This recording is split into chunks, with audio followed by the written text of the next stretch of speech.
Hello दोस्तों, नमस्कार, आदाब, सत श्री अकाल सभी को। जीएस यूनिकोड में आपका हार्दिक स्वागत और अभिनंदन करते हैं। आज हम बात करेंगे एनआईएस डीएलएड को लेकर बड़ी अपडेट क्या है। जैसा कि हम आपको बता दें कि कौन कौन कौन कहता है कि नंदन बोहरा जी ने एनआईएस के लिए सही से काम नहीं किया और काम नहीं कर रहे हैं। तो देखिए, उन सबको प्रूफ के साथ हम बताएंगे कि नंदन बोहरा जी ने क्या काम किया और क्या काम कर रहे हैं। देखिए, कहने से बात नहीं है, जो आदमी कर रहा है वो दिखने लगता है। और कहीं ना कहीं देखिए, उसके बाद आप देख सकते हैं पश्चिम बंगाल से जो कौशिक दास जी, उन्होंने भी अच्छा काम किया। ये सब अपना सिर्फ अकेले दम पे काम कर रहे थे। जैसे कि कौशिक दास जी ने अकेले दम पे अपना केस किया था, अब उन्होंने पटिशनर बनाना शुरू किया। इसी तरह नंदन बोहरा जी ने खुद सेल्फ पैसे पर, मतलब कहते हैं सेल्फ के पैसे पे उन्होंने सारा ये काम किया है। दूसरी चीज़ है कि देखिए, उन्होंने गजट प्रकाशन के लिए भी अभी सांसदों से मुलाकात की। दिल्ली बार बार आना जाना ये सब खुद के पैसे से करना थोड़ा सा दिक्कत होती है, तो इसलिए उन्होंने सबसे कहा था कि भाई हमें थोड़ा सहयोग करें और हम ये चीज़ करके दिखाएंगे। क्योंकि कहीं ना कहीं अगर जो एनआईएस हारा है या किस कारण से हारा, क्या रीज़न रहे हैं, ये सारी चीज़ गजट प्रकाशन, क्योंकि कहीं ना कहीं जो गवई साहब थे, जज साहब थे, उन्होंने सिर्फ इस बात को कहा कि आपने जो सारी चीज़ें की थी वो गजट प्रकाशन क्यों नहीं किया गया था। चलिए, पहला पॉइंट आप देख सकते हैं यहाँ से, ये मेन पॉइंट था। इसमें जो सारी चीज़ें कही गई हैं, किस चीज़ के लेके, शिक्षा मंत्री से। शिक्षा मंत्री उन्होंने कहा, देखिए आप देख सकते हैं कि उन्होंने क्या काम किया।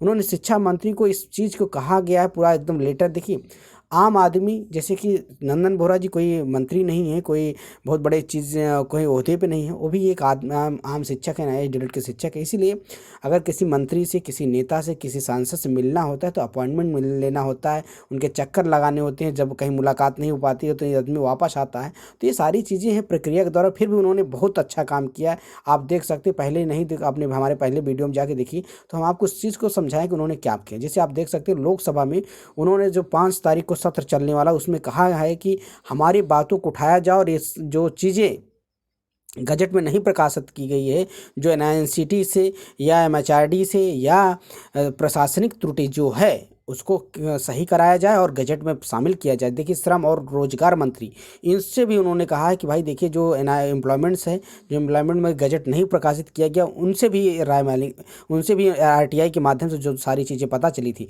देख सकते हैं, NIS date in the whole teacher and the completing the procedure in the training, किस आधार procedure, then the reason of appointment DElEd holder teacher deposit the inspiring training in the government of all non-governmental under the Teacher Country the Right of Education Act 2009.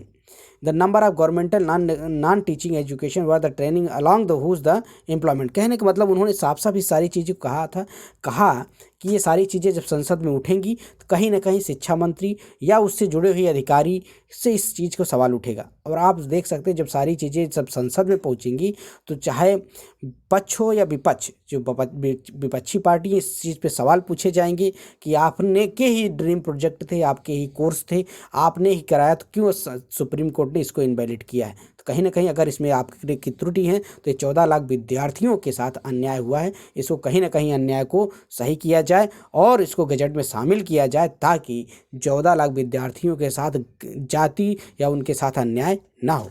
पहली बात तो आप ये देख सकते हैं। दूसरी चीज़ उन्होंने कहा था कि उन्होंने जो शिक्षा मंत्री को पत्र लिखा, उसका भी पूरा शिक्षा मंत्री ने ये प्रक्रिया कहाँ तक पहुँचाई। दूसरी चीज़ उन्होंने कहा कि हमने प्रधानमंत्री जी को भी पत्र लिखा था, उस पत्र का अभी तक कोई क्लियरिफिकेशन। लेकिन हाँ, एक चीज़ हम आपको बताना चाहेंगे कि राष्ट्रपति को जो पत्र लिखा गया उसका जवाब आ गया। उसका जवाब मैं नेक्स्ट वीडियो में आपको सारी चीज़ें एकदम डिटेल के साथ बताऊँगा। आप इसमें देख सकते हैं कि नंदन बोहरा ने जो भी काम किया है बिल्कुल सटीक तरह से किया है। देखिए, हर एक प्रक्रिया थोड़ा सा समझ को, कोई प्रशासनिक हो, न्यायिक हो, थोड़ा सा लेट होता है, क्योंकि हमारे अनुसार काम नहीं होता है।